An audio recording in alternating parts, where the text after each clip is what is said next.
new video of Ledger. This is video number 2 of Ledger. जो students ने पहली video नहीं देखी है प्लीज एक बार उसको जाके देखिए, उसमें थोड़ा मैंने बेस आपका बनाया है लेजर में.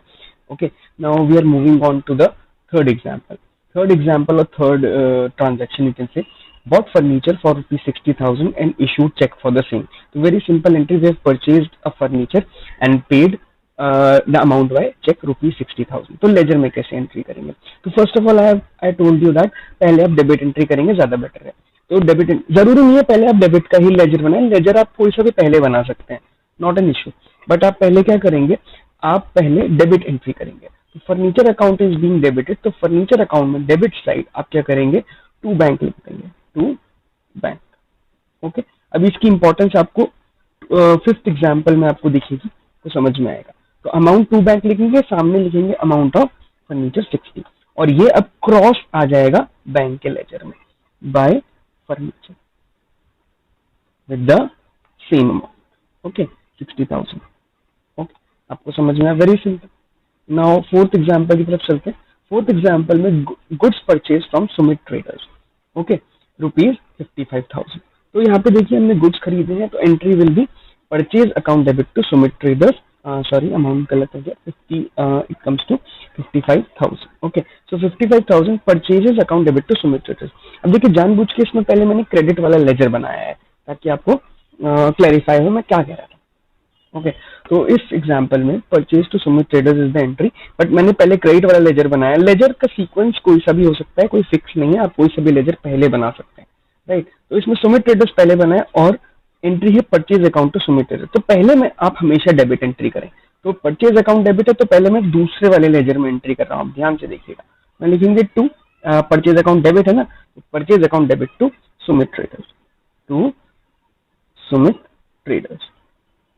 Okay, Sumit Traders. अमाउंट कौन सा आएगा जो परचेज के सामने, दैट इज 55. ओके, अब ये क्रॉस चला जाएगा ऊपर सुमित ट्रेडर्स में बाय, यहाँ पे क्रॉस ये ऐसे करके क्रॉस आ जाएगा. Okay, by purchase. ओके, तो मैंने दिखाने के लिए पहले आपको सुमित ट्रेडर का लेजर बनाया था, आप अदरवाइज अदर वे राउंड भी कर सकते हैं. ओके, सो 55,000 हमारा ये आ गया. ओके, क्लियर है. देखिए इसको आप, मैं एक बार इसमें इंडिकेट कर देता हूँ आपको, तो आपको और अच्छे से समझ में आ जाएगा. पहले आप कोई सा भी लेजर बनाए, ट्राई करें कि पहले आप डेबिट एंट्री करें. ओके, पहले कोशिश करें कि डेबिट एंट्री हो, तो it will become easier for you. Okay, now moving on to the fifth example. Okay, very simple. ये देखिए इसमें भी कुछ ज्यादा कुछ है नहीं. ये लिखा है bought plant and machinery from Ramji Lal for business for 1 lakh and pay 10,000 immediately. ये compound entry. Compound entry ledger में कैसे करते हैं ये देखेंगे.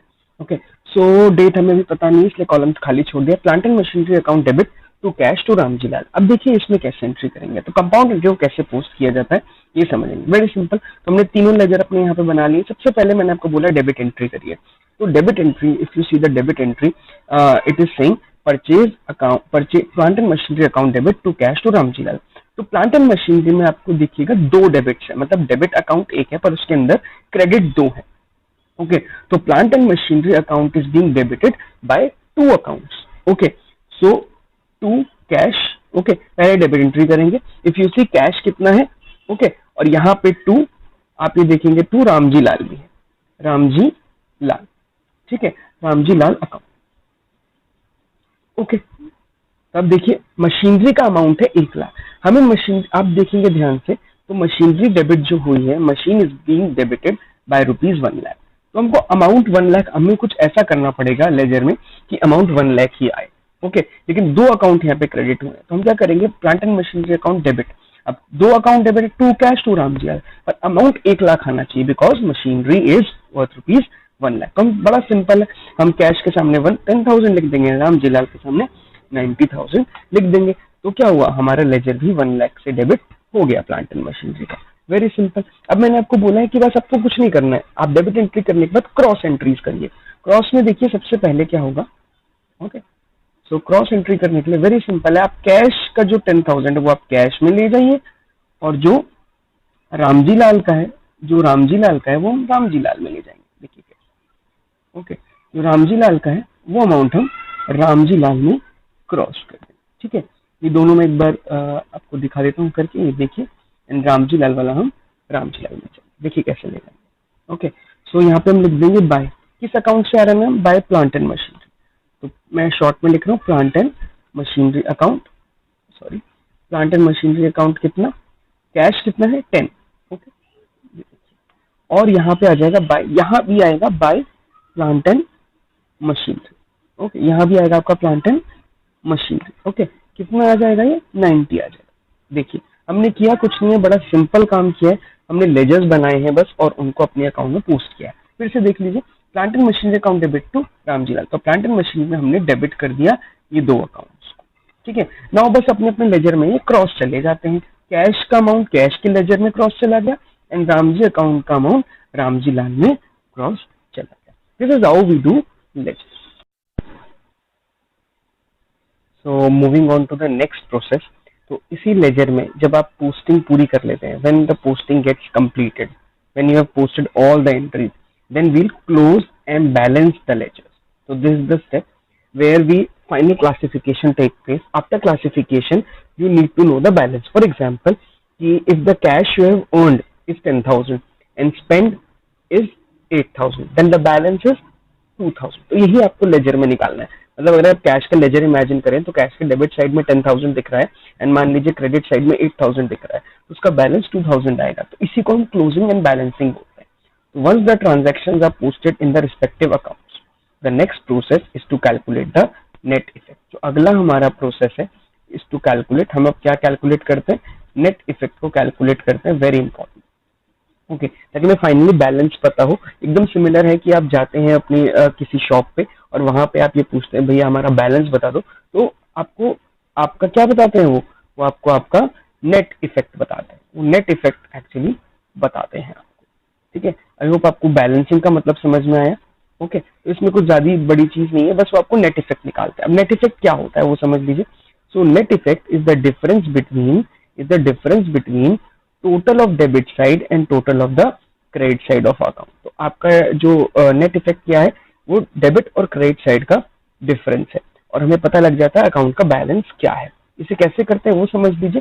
This due to the following factor. कभी कभी नील बैलेंस भी हो सकता है in case debit side is equal to credit side. For example, हमने कैश खर्च किया 10,000 और कमाया भी 10,000, तो obviously balance will be nil. तो या तो उस अकाउंट का डेबिट बैलेंस होगा या फिर उस अकाउंट का क्रेडिट बैलेंस होगा। ओके, डेबिट बैलेंस का मतलब डेबिट साइड बड़ी है और क्रेडिट बैलेंस का मतलब अगर क्रेडिट साइड बड़ी है। Generally assets and expense have a debit balance and liabilities and incomes have a credit balance. Okay, so if debit side of account exceeds the credit side, debit side of the account exceeds, okay, it exceeds the credit side, तो difference क्या है उसको हम debit balance बोलेंगे। Generally assets और expense का होता है ये। पर व्हाट इफ अब क्रेडिट साइड एक्सीड हो गई, if credit side exceeds the debit side, मतलब क्रेडिट साइड आपकी बड़ी है डेबिट साइड से, इट इज बड़ी है, तो क्या होगा, वो क्रेडिट बैलेंस बोलते हैं। और जब credit depend debit side is equal to the credit side, तो उसका नो बैलेंस होता है और you can say it is a nil balance. Okay, तो वही जो मैंने आपको बताया था कि एसेट्स और एक्सपेंस में जनरली आपको क्या मिलेगा, डेबिट बैलेंस मिलेगा, and expense income and liability में आपको क्रेडिट बैलेंस मिलेगा। ओके, तो ये क्लोजिंग करने का तरीका क्या है कि जितने भी पर्सनल अकाउंट्स होते हैं उनका हम बैलेंसिंग करते हैं, रियल अकाउंट्स की हम बैलेंसिंग करते हैं, लेकिन जो हमारे नॉमिनल अकाउंट्स है which is related to income and expense, उनको हम बैलेंस नहीं करते, उनको एक सेपरेट अकाउंट में ट्रांसफर कर देते हैं, that is known as profit and loss account. ये हम लेटर चैप्टर्स में करेंगे। ओके, अभी मैंने सिर्फ आपको एक हिंट दिया है। तो स्टेप्स कैसे बैलेंस होता है ये देखिए। फॉर एग्जाम्पल, मान लीजिए हमारा एक परचेज का लेजर हमारा एक फर्नीचर का लेजर बना हुआ है।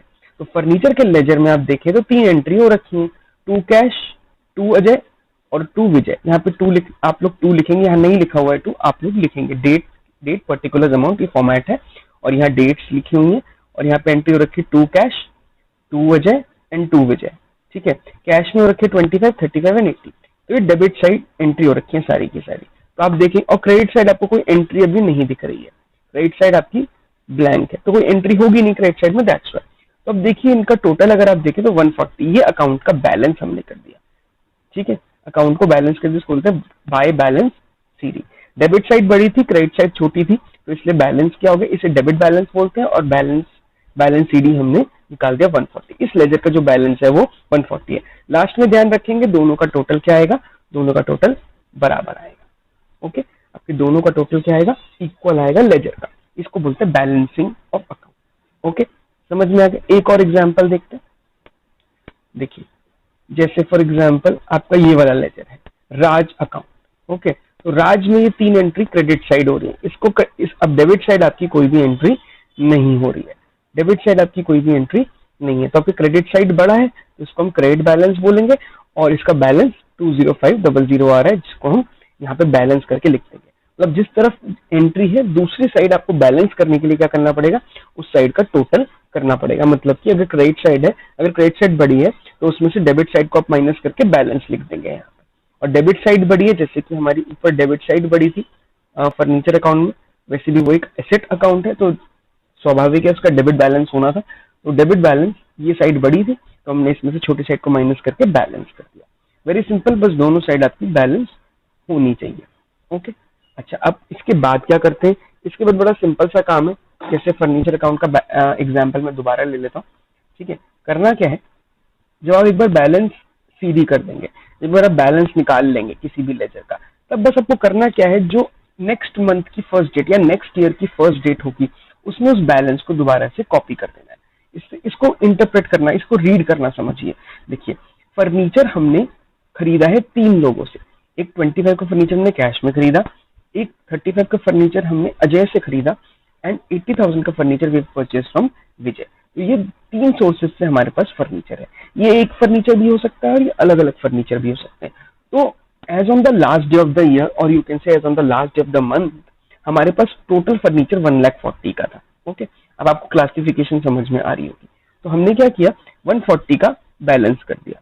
ओके, और ये बैलेंस, अब ऑब्वियस सी बात है, ये बैलेंस, अब ये फर्नीचर हमारे साथ कई सालों तक रहेगा, तो हमने इसका बैलेंस सीडी किया और नेक्स्ट यहाँ पे बैलेंस बीडी कर दिया। क्रॉस हमेशा जब भी आप लेजर चेंज करेंगे एंट्री क्रॉस होगी आपकी। ठीक है, ओके, तो जब नेक्स्ट ईयर हमारा फर्नीचर दिखेगा तो हमें वो 140 से ही दिखेगा, क्योंकि लास्ट ईयर 140 का था। अब नया जो फर्नीचर, जो नए साल में फर्नीचर की वैल्यू दिखेगी वो 40 दिखेगी। ये सीडी का मतलब होता है बच्चों कैरेट डाउन, और ब्रॉड डाउन, बीडी का मतलब होता है ब्रॉड डाउन। ओके, तो एक बार ब्रीफ में हम लोग प्रोसीजर देख लेते हैं बैलेंसिंग का, बहुत इंपॉर्टेंट है बैलेंसिंग। आगे ट्रायल बैलेंस जब आप बनाएंगे ना तो उसमें बहुत ज्यादा आपको हेल्प मिलेगी कैसे करते हैं। आगे जो नेक्स्ट चैप्टर में ट्रायल बैलेंस, वो बिल्कुल इस लेजर से लिंक्ड है, उसकी बैलेंसिंग बहुत जरूरी है उसमें। Okay, so first of all what we do, एक बार ब्रीफ में देख लेते हैं। Will calculate total of both side. अगर मतलब डेबिट साइड का टोटल करेंगे, फिर क्रेडिट साइड का टोटल करेंगे। Total of debit side is total of debit side, if total of debit side is more than the total of credit side, it is more than the total of the credit side, तो आपका debit balance है। Okay, तो balance CD आप किस side निकालेंगे, आपकी debit side बड़ा है तो बैलेंस सीडी आपकी क्रेडिट साइड में दिख जाएगी। ओके, तो बैलेंस सीडी किस तरफ दिखाएंगे, क्रेडिट साइड में दिखाएंगे। डेबिट साइड बड़ी है ना, दोनों साइड को बराबर करना है, तो डेबिट साइड में से क्रेडिट साइड माइनस करके हम बैलेंस सीडी क्रॉस लिख देंगे, मतलब opposite side. If total of credit is more than the total of debit, तो उसको क्या बोलेंगे, हम क्रेडिट बैलेंस बोलेंगे। सो हम क्या करेंगे, बड़ी साइड क्रेडिट साइड है, उसमें से डेबिट साइड माइनस करके जो बैलेंस बचेगा हम डेबिट साइड लिख देंगे। ओके, अब बोथ साइड आपकी इक्वल हो जाएंगे। ओके, तो balance CD and balance BD निकल आएगा। और फिर हम लास्ट में क्या करते हैं, हम क्रॉस ट्रांसफर कर देते हैं, मतलब बैलेंस जो सीडी है अगर वो क्रेडिट साइड है तो क्रॉस वो बैलेंस बीडी हो जाएगा नेक्स्ट ईयर में, और अगर वो जो बैलेंस सीडी है वो क्रेडिट साइड में है तो नेक्स्ट ईयर वो बैलेंस बीडी हो जाएगा। बहुत बहुत सिंपल है ये। ओके।